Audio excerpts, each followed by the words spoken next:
And tonight on our Great American Panel, he's a Republican congressman from the great state of Texas. Our friend Louie Gohmert is back. He is the former vice chair of the DNC Finance Committee, Democratic strategist Michael Brown. She's Don Imus's wife, Deirdre Imus. You have the longest introduction of anybody, and your husband has been so rude to me in his emails. What's up with, why is he mad? What I want to know is, why do you take that out on me? No, is there something wrong? If you is there guys anything have I can do to something help? going on, I don't know. He I had no writes me idea. these emails attacking me for, you know, all right. Is he happy that Mitt Romney's doing well now? I think so, yeah. He wants Romney. He's I for offered Romney. to broker Romney's a his peace, guy. and then he yelled at me and says, I don't blanking want him now.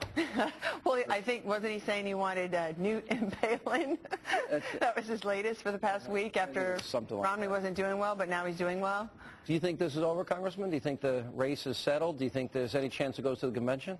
I don't know. I think it could. I'm disturbed when people talk about a brokered convention. It's just a convention where you have one vote, and if somebody doesn't get enough, you have another vote. And if they don't get enough, you have another. I mean, what's the difference in that and running around the country saying, please endorse me, and that may be enough to win more Here's the question. states, Is it better that it's settled in June and not in August? In other words, that we know who the nominee is, that they have time to raise money and prepare and campaign rather than shortening up the cycle? Sean, we know that Obama has a lot more money than any of our three Republicans left, or four, including Ron Paul. But all the money's being split, going after the three different ones. You got agree with Santorum and Romney is not should be the VP? I think he'd make a great VP. Great VP. I do too. Great VP. Yeah, I said that on your show a while ago, remember? Yeah, but a lot of people, I mean, I know a lot of people have been saying that in the past 5 or 6 months, but I do think he would be. As a Democrat, was there anybody that you most fear going up against of the candidates that were running? No, I'm loving this primary. I think this thing will go deep into the fall. Do you like Obama's 41% approval rating and that he's upside down on every major issue? Is at 8%. So I mean, what's that? Congress's approval rating is at 8% under Republican leadership. Well, what do you think about? So I don't think I think the American people are not happy with their elected officials. Period. I agree. But I think it's going to be very difficult for someone to beat Barack Obama. Well, when you see that your opponent has upside down numbers, more unfavorable than favorable, I don't know about you, but that's always excited me. Wow, our opponent just went upside down. And the numbers that came out yesterday, I saw, whoa, 50% unfavorable for Mitt Romney. And then well, maybe it's better with independents. And you go, ooh, 52% unfavorable with independents. Yeah, but he's also been in a heated primary, and I think that's going to calm down. But, Sean, once it calms down and they zero in on one candidate, then all of that money goes after remember, there's one guy that hasn't been vetted except on Breitbart and Drudge and a few websites in here, and that's Obama. And that's reminding everybody about how bad he's been. No. He's not had his moment yet. Every Republican had it. He hasn't had his. He's had his moment for the last 3 or 4 years. Well, we've got to see what come June. The right-wing media and right-wing media. The right-wing media has been on Barack Obama before he ran for president. Okay, listen, I can only tell you. He's been very vetted. We're going to everybody a Barack Obama in his own words so often and so consistently. Do you think he's been a good president? Did you vote for him? I did not. Good for you.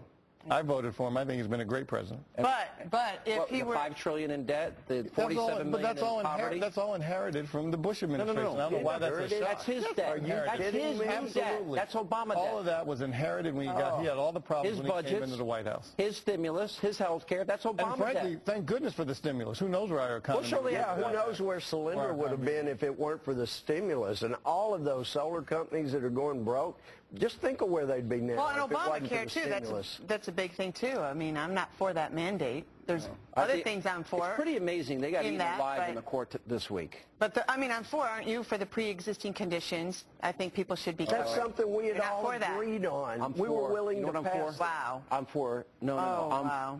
You don't even know what I'm for. Because you gave me. Okay, then tell me. Say it. I am for Patient Power is a great book. I'd highly recommend it, and that is individual insurance accounts so that you have control of your own accounts in your healthy years. It incentivizes to everyone to get a but answer the question about it has catastrophic insurance as part of it, and you get to, for example, if you don't need health care, you get to build up an account every year as you get older, and that's your money. How's that? What? about if you don't have any insurance, people right now going in, and they have they already have cancer. Because everybody what do you do? What would you do? They get treatment. And that's just a fact by People law. are losing it right and left because of Obamacare. Right, if we don't get this ended, everybody's going to be out of health Or with our great American panel. Straight ahead. I don't make any. And we continue with the great American panel. All right, here we have a bounty put on George Zimmerman's head in the Trayvon Martin case. Now, and then we have Spike Lee, who tweets out the address of George Zimmerman. It turns out it wasn't his address. He thought it was. Okay, Sean, you're jumping way ahead here. No. Those are the circumstances under which he did it. Listen, what would you do if this was your kid? If this happened to your kid, if Trayvon was your kid, think about it. What would you do right now? Wouldn't you want that person arrested? Let me answer your question. You know what I would want? I would want to know what the truth is. Now, That's the way you do it. Wait a minute. Again, what would you do if this was your child? You have to think of it that way. You're talking about vigilante justice now, and that's never good for anybody. If this is my child, and even being this child, I want him arrested, Zimmerman. But he was taken down to police headquarters, and an eyewitness that night corroborated his story. Remember, he had a broken nose. Let me finish. Get it in grand jury. He had lacerations. Get it in court. Can I finish? He had lacerations in the back of his head, and an eyewitness saying that he saw Trayvon on top of Zimmerman. But let a jury figure it out. That's the whole point. This is the whole point. Let a jury figure it out, and then we can. Well, first the grand jury. First the grand jury has to But then Zimmerman can use the stand your ground law. He can use that defense. The law is there. He can use it. Let's go to trial. Sean, again, Well, first you have to have a grand jury. Fine, let's go to grand jury. Exactly, let's go to grand jury. Grand jury. They're tainting the whole process. You have to remember, his parents. Think about you being a parent. I understand. It's a tragedy. I've said it 100 times, but that's not. But this goes deeper. Somebody broke Zimmerman's nose. Somehow he had last. But how do you know his nose is broken? Exactly. How do you know his nose is broken? all Because Zimmerman said it's broken. Because you have eyewitnesses that talked about it. How do we know that they're Fox telling the Orlando. truth? Hang on a second.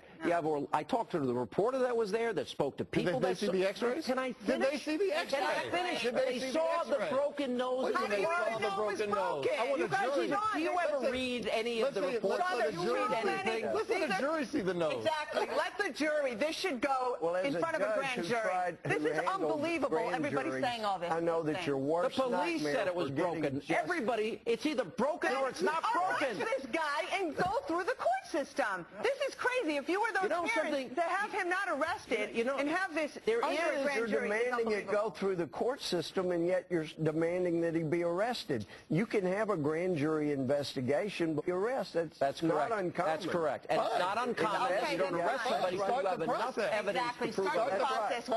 You didn't answer my question. It doesn't bother you, the bounty on somebody's head doesn't bother you that somebody tweets out because there hasn't been a process. Because there hasn't been a process, that's why people are so upset. So putting a bounty and Eric Holder doesn't arrest a black thing, but there would be no bounty if he were arrested and this were going. Somebody put a bounty on any of our heads. This is 33 or 4 days later. Come on. Again, if this were your kid, you think that this is okay? Sean Hannity on Twitter. Thanks for being with us. Greta's next. See you tomorrow night. And the process is... Tonight we are